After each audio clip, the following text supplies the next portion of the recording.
Hi, Dr. Hovland and Erin. I'm Jordan Rainier, and this is my final project for Feminist Theories class, and I'm going to be doing a video essay / podcast with my sister, Alex. So, Alex, do you want to tell the audience a little bit about yourself? Well, I'm Alex. I'm Jordan's sister. I go to University of North Georgia, where I study criminal justice and psychology, and I'm excited to be here today. Yes, I'm so excited to have you talking with us today. So I have something a little special planned up for us. Have you ever seen the show Euphoria? I have seen the show Euphoria. And do you love it? I do love the show Euphoria. Awesome! That's so exciting.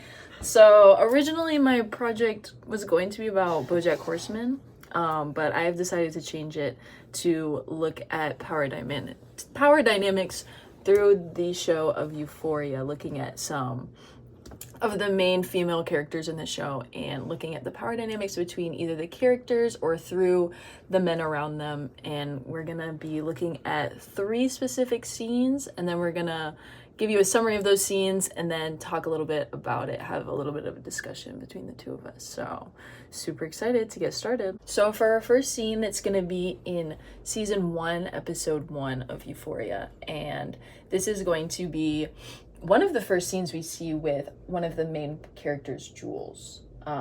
And so just to give you a little bit of background, if you haven't seen the show, Jules is transgender and she is just moving into the city. I'm not sure where they live, honestly. I don't know.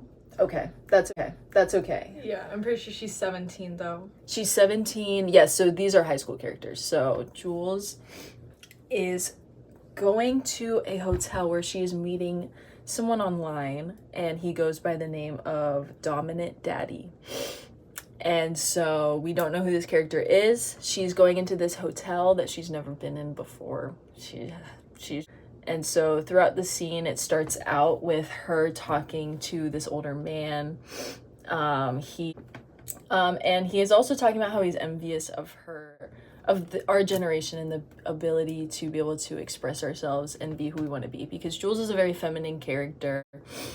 She has a lot of glitter, she has a lot of cute eyeshadow and makeup on, and so clearly this Dominant Daddy is a bit more closeted. He's a bit older, and so He's got a family. He has a family, yes. And so it's very obvious in this scene where they're meeting that she's craving his validation. She is just, basically hypnotized by him. She's just like nodding and listening and, tells him that she's 22, so it's allowed for them to be having sex. And I think one of the power dynamics that's interesting in this scene specifically is that he is standing and just kind of looking down at her, and she's sitting on the bed just looking up at him. And it's very interesting also, he's kind of talking to her almost like a father figure, I would say, a little bit more. Giving her advice. Yes, he's giving her advice of how her life will go, basically, as a transgender woman, even though he does not know what that experience is like. So I'm not really sure why he felt that he could be giving her this advice. Especially this is their first time meeting. So it could be seen as, again, that dynamic of I know more than you, despite such differing experiences. Yes, exactly. He's not necessarily mansplaining, but also kind of just generalizing her experience, even though... And working on the assumption that because he is older, he does know more, even though they're experiencing completely different things. Yes, definitely. So that's a very interesting dynamic that's going on there, and it's just very interesting to me that Jules wants to have sex with him in the first place. Throughout the show, it's very evident that she craves this male validation, especially from older men. Yeah. And she tells the main character, Rue, something about like achieving femininity. Yeah. So that was definitely something that is seen throughout the show, but just this idea for her, this idea of like self-expression and having this gender performance is having sex with older men, I think. I'm a little unsure. And she's completely submissive in a more masculating role for the man and a more submissive role for herself, as to play this into this idea of this gender norm of how she thinks she's supposed to be treated. Yeah. And we also see this in the way he treats her, where there's no any discussion of consent or care about her comfort when she's clearly in pain or aftercare in that sense. Yeah. And she doesn't show any kind of need for it, like she feels or expresses that she kind of just feels like she deserves this and this is how it should be going, even though that's not healthy. No. And do you think that is like the way she was raised, or do you think that's just what it means to be a woman? Why do you think that I think it's more so part of her character and thinking that that's what she needs to do to achieve the womanhood that she's... To become a woman, to achieve that femininity. To kind of be how she feels. Do you think she's proving it to her, having to prove it to herself, or trying to prove it to the men that she's sleeping with? I think in a way both, but it also comes into play where Cal is a closeted gay man, which is why he sleeps with her, because... And Cal is dominant daddy, by the way. That is revealed later. But yeah. And so it kind of shows this dynamic of both of them just using each other for what they need to experience in that moment, and it's not really about taking care of one another. Yeah, definitely. So my question for this scene is, why might Jules do this to feel empowered? Or is this something that she's doing for herself? Do you think that this makes her feel powerful, or is this something more about just achieving femininity? I think in a diluted way, she feels power from it in the fact that she can go out and do that, and as a trans woman, sleep with any older, probably more conservative man, like somebody who would not usually embrace that type of lifestyle, and she can go and do that, so she probably finds power in that, even though what she is really doing is giving up kind of this sense of control to achieve that image of what she wants to be. Yeah, I definitely agree with that, because I feel like while she might believe that she has power in that situation, she's giving up so much of her control. And she's really just giving herself away, trying to prove to herself, prove to this man. Also putting herself in a really dangerous situation. Like the first text she sends him when she's at the motel is, "Promise you're not a murderer, LOL." Yeah, exactly. So feeling like, I don't know, it feels like more of a sense of she needs to prove this to herself and do this just to prove a point of like, I have power in this situation, but it could go, it could have gone very poorly. And it's interesting to see how much control does she really have over the situation, because she's in an area she doesn't know. She's going to meet this man, assuming that it's who she's been talking to. And throughout the show, it's very clear that she doesn't really want to meet people in person. She is constantly like talking to people on these online platforms. And so it's very interesting, because is she trying to have this power of, having anonymity? Like, what's the dynamic there? Yeah, that's a good something point. for another podcast episode. But we're gonna go ahead and move on to our second scene, which is with one of our main characters, Kat. So in our second scene, this one comes from season 2, episode 2. We see our main character, Kat, who struggles a lot with her body image and her self-confidence, and she's depressed because she feels like she doesn't care about her boyfriend and she doesn't know why. And she kind of finds that there's not really any problem with him, and so she thinks there's a problem with herself. And in turn, she's kind of faced with these different characters who are influencer model types, and they're part of the self-care cult. And they're all telling her, you just need to love yourself, but Kat doesn't feel confident or like she deserves love. And she feels like all this positivity that's being shown to her is just very invalidating to the way she's feeling, because they're telling her, just smash the beauty standards, it's the patriarchy in your head, like, just be confident, find the warrior in you. And she's like, but I can't. And additionally, she's like, well, I have mental problems, so how can I feel these great ways that you guys feel, because you're you're so beautiful. And yeah, they're you're like, so thin, you're so pretty, your life is so easy because you're beautiful. And one of these influencer model types tells her that, like, she also has mental problems. She also experiences these struggles and pains. And Kat says, well, I wish that my problems made me look like you. So we see her kind of evaluate that the body image that she idealizes that's sort of more centered towards the male gaze. And she equates that with... like, fixing all your problems, basically. With that, like, wellness. That if she could just be pretty enough, because she doesn't feel any kind of positivity or encouragement or care towards herself in this moment. Yes. So my question is, what does Kat think loving herself entails? Is it just having a beautiful body and feeling comfortable in your own skin? Yeah, the way that she thinks loving herself is that she can't love herself until she loves the way she looks. Which is interesting because in season 1, you know, she was so confident in her body and she felt, I don't know, she just felt good. She just seemed very confident and was comfortable in her own skin, and nothing has changed since then. So it's very interesting to see that turn between the 2 seasons. I'm not really sure what that equates to, especially because now she has this boyfriend who loves her and is, like, you know, such a supportive, loving boyfriend, and she still just seems to not really care or just think that something's still wrong with her. Yeah.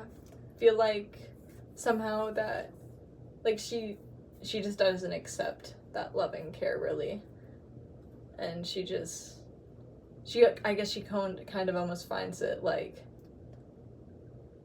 gross the way she reacts to it. Like he's too clingy or he's too doting, and she's just kind of like, no, none of that. Like, because I guess she doesn't think she deserves that in the way. Yeah, so it's just...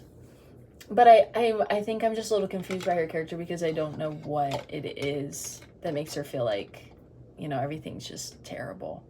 Because I don't know if it's really about the beauty standards or not, but it seems to be like that's a part of it. Because the source of her depression, as she states it, is that she thinks there's something wrong with her because there's nothing wrong with her boyfriend, but it's still not working, so there has to be something wrong with her. But then out of nowhere, it almost seems, comes this discussion of patriarchy and heteronormative beauty standards and appealing to the male gaze. And it's kind of gives us that insight that a lot of what matters to Kat is about her physical attraction and how much she thinks that she fits into those standards. Yeah, so that scene was very interesting because they had a lot of, like, well, if you're focusing on the heteronormative standards, you're focusing on what cis white men want in a woman. And what the patriarchy is telling you. And what the patriarchy is telling you. Her, no, don't think those things. That's what the patriarchy is saying. And she's like, the patriarchy isn't what we're talking about right now. Yeah. I just hate myself.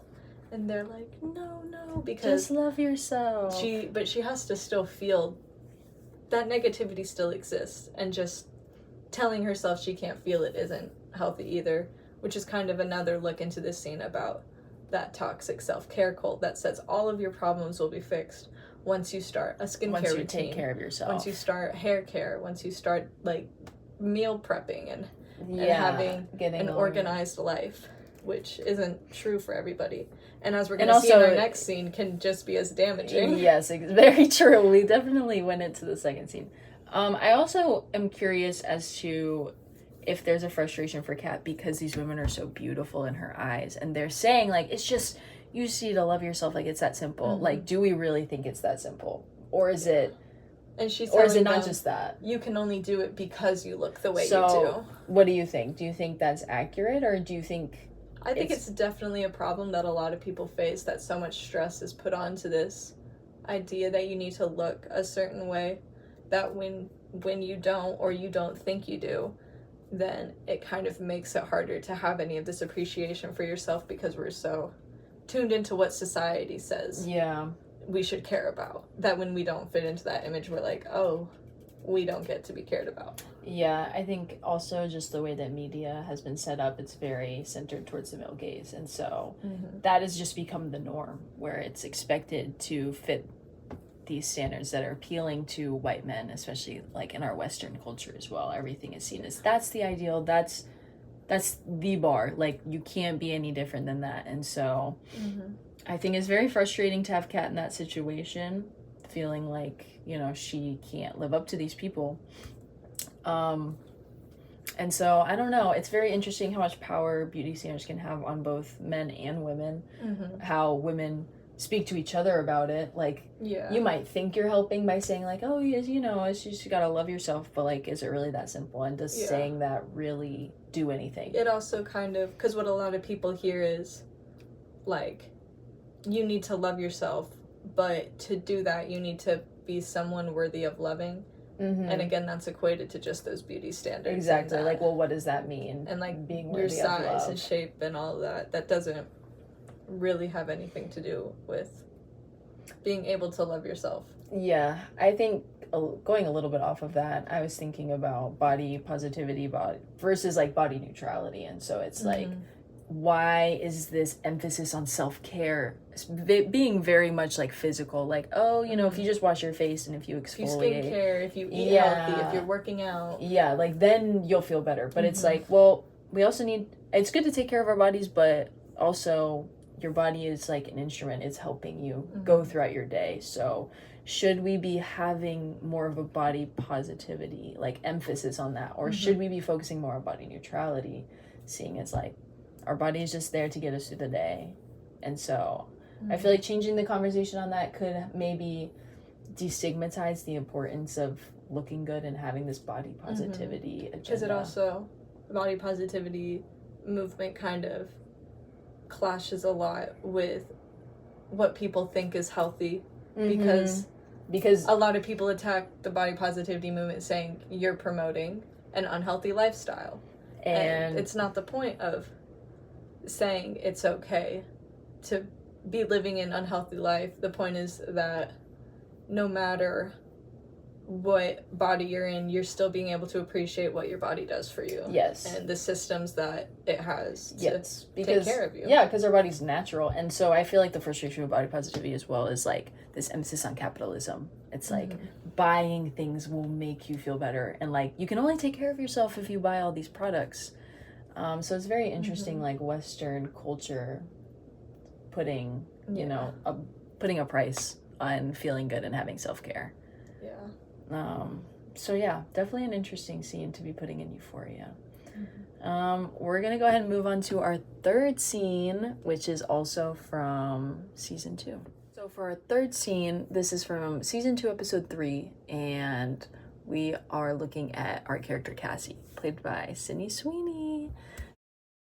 And so this scene, to give you some background, Cassie is hooking up with her best friend's, are they broken up at this point? Yes. Her best friend's ex-boyfriend, and her best friend does not know about this. And so Cassie has been waking up at 4 a.m. and is getting ready for her day at school, hoping that this boyfriend will notice her, because they have been hooking up, but it's supposed to be a secret since Cassie's best friend doesn't know. And so all she really wants is just to get his attention, just at school, just something, so that, you know, she craves his acknowledgement. Like, exactly. It's what she's hinging her entire day on, almost. Yes, like she's putting so much emphasis on that. And so she's waking up at 4 a.m. And so going through the scene is just a lot of montages of her waking up at 4 a.m., showering, like exfoliating, doing her makeup, putting on face masks, like trimming her nose hair, scrubbing. Yeah. And so the little stones. She's putting like the rolling stones on her face. And so the first day, you know, she goes to school and she's like looking at him, like kind of walking by him, and he just walks right by her and does not look at her at all. And so there is no acknowledgement. There is no acknowledgement. He is just like walking just straight ahead, not even paying attention. And so she's pretty upset, but she does that every day for the whole week. And so she's wearing a different outfit and she's just like looking at him, like trying to get his attention. Every day she's dressed in a very different way. Yes. In order to kind of do something, see what's gonna get his attention, basically. Yeah, because they don't really know each other super well, but it's very clear that there is intense feelings on Cassie's side, and so like she is trying to do anything just to have him look at her at the very least. So she does get pretty upset, and the very last outfit she wears, she dresses just like her best friend. And so... And his ex. Which is also his ex. And so she dresses like exactly like her. And he looks at her. And we see him almost kind of taken aback about the fact that he did just look at her. Like, he didn't mean to do that. He's been intentionally not looking at her in the hallway, but she caught him off guard by looking the way she did. Yeah, looking like her best friend and his ex. And yeah, he didn't really say anything, but he looked at her and was just kind of like... It take double step. Yeah, like a double take, yeah. Yeah. Double step. Dubstep? Dubstep. No, but yeah. And I can't remember if she was happy or if she was upset about what happened. She gets very happy. She's very excited, like almost like in a way that she did it. She caught him. Right. Almost. Yes, she's like, I did it. Like, I got his attention. Like, it took all week. He saw me, and I know he did. Yeah. And then eventually her best friend walks up to her, and they're wearing the exact same outfit. And she's like, what? Like, what is going on? And Cassie just walks away. So embarrassed. She's like, I gotta go. So, one of my questions, we're still looking at beauty standards and looking at how Cassie's trying to appeal, not even to just the male gaze, but just appealing to this one guy, doing anything to get his attention. Like, obsessively. Kind of, again, relying on that acknowledgement, too. Like, it's what her day has been centered around.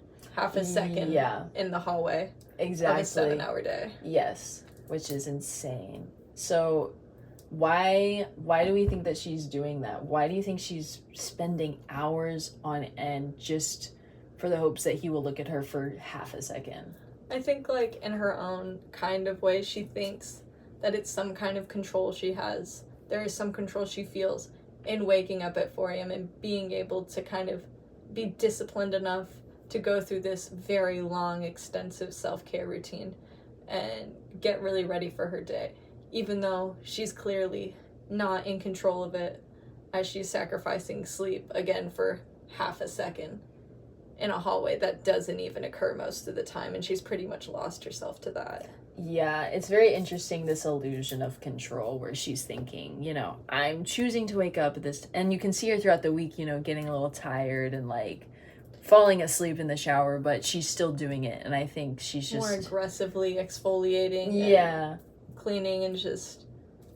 almost to a point of it looks like she's hurting herself. Yeah. With the way that she's scrubbing so aggressively with this brush that, like, if she scrubs hard enough, he'll see her. He'll notice, yeah. So... if she does enough, because we also see her outfits kind of almost get more and more intricate. Like, before she's just kind of curled her hair, and then the next day she's got a whole blowout with bangs. Yeah. And the next day she's got really intricate pigtails. Like, she's changing everything every day, which has got to take a significant amount of effort, as we see her taking 3 hours to get ready. Yeah, so it's very interesting seeing her at first feeling very confident and like this is gonna work, and like she seemed pretty powerful in that first scene where she was getting ready, but then you can kind of notice that the scenes are just her looking at him, like hoping he'll notice, nobody else. It's not even really about her at that point anymore. We're all it feels like everyone is just focused on, is he going to notice her or not? And so her just kind of giving this power and this control over to him to see if he will pay attention to her and if he's going to give her that half a second that she's craving. It's also interesting, though, because it's like, if she's really craving this acknowledgement, why doesn't she... There are other ways to reach out to him. She has a foundation of relation with this guy. She could talk to him. She has his number. Yeah. She sleeps with him, but she really feels wants... so powerless that she can't react on those things. She needs him to acknowledge her so that she knows it's okay. That everything's okay, because while they are having a relationship, he's not paying attention to her. So it feels, I can see for her, it's just like wanting that little bit of validation that everything's okay. But it is interesting that Cassie is only focusing on her image. It's not like she's trying to, like you said, she's not even trying to talk to him at school. It's like she's putting everything on just looking good. Because it's not like she's going out to, because he's in sports, like any of his practices, she's not following him around. She's just hoping that he nods at her. Yeah, exactly. And it's all entirely based on the way she looks, almost. Like, she needs to look pretty enough, and then in turn what she finds is that she needs to look like Maddie in order to get his attention. Yeah, that was very disappointing that she's, again, almost giving this power to Maddie. Like, it almost feels like she's defeated, where she's just like, well, if he's not going to pay attention to me, he's going to pay attention to Maddie, which is his ex-girlfriend. It's not about her. She's not doing the self-care for her to feel good, about her self-image, for her to feel pretty. And she's not even dressing like herself. Like, we see her style change so drastically. That at the very end, she's not even dressed like something she would wear. She's dressed like her friend. To a point where her friend is like, that's... Like, what are you wearing? Yeah, what are you doing? These aren't your clothes. So it's very interesting just noticing how she's just stripping her identity just for this attention from this one man. So it's interesting that she's not even, like, doing it for men in general. It's just for this one guy. Would you say Cassie's a girl's girl? I would not say Cassie's a girl's girl.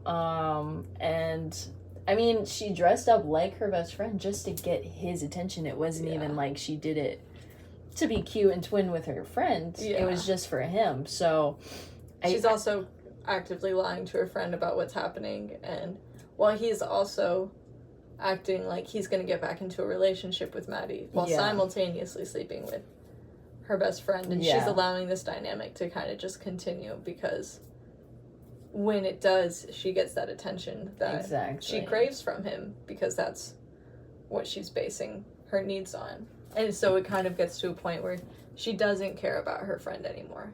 And it's not It's disappointing, it's sad. That she kind of trades that. Yeah, she's giving pretty much anything for this guy. And so she's not supporting her friend through her breakup. She's, hooking up with him on the side. He was extremely abusive. Yes. Towards her, physically, emotionally, verbally, like... Yeah. On top of just sleeping with her friend's ex, it's also incredibly problematic and dangerous to know what he's done to her and she's dealing with, and still kind of go after it. Yeah. But so she's not a girl's girl. I don't even know how much care she has for herself. Yeah. I think she's just very lost in this need to be seen. She feels very neglected and very, very unseen. Yeah, no, definitely. And so it just becomes like the only person she needs is him. And so it's like putting everything on that. And also they are in high school, so I feel like they are young, and so I don't know if she just doesn't really know what she wants, or is just teenage hormone spiral. Yeah, I'm not really sure, because I know she doesn't have like a good male role model in her life, and so she might just think that that's the only way she's gonna get a guy's attention, or if she thinks that's the only thing she's good for, just objectifying herself. Which is a similar problem that she faces throughout the show, season 1 especially. Yeah, and also the show did not help her with that either. Sam Levinson did her dirty, Sydney Sweeney. So yeah, that is our third scene. That's all we have for today. I'm gonna go ahead and wrap up our discussion and analysis on the, what did we say? Power dynamics and beauty standards and male gaze seen through Euphoria and various scenes and episodes of the show. Thank you, Alex, for joining. Absolutely. And we'll see you next time. Bye.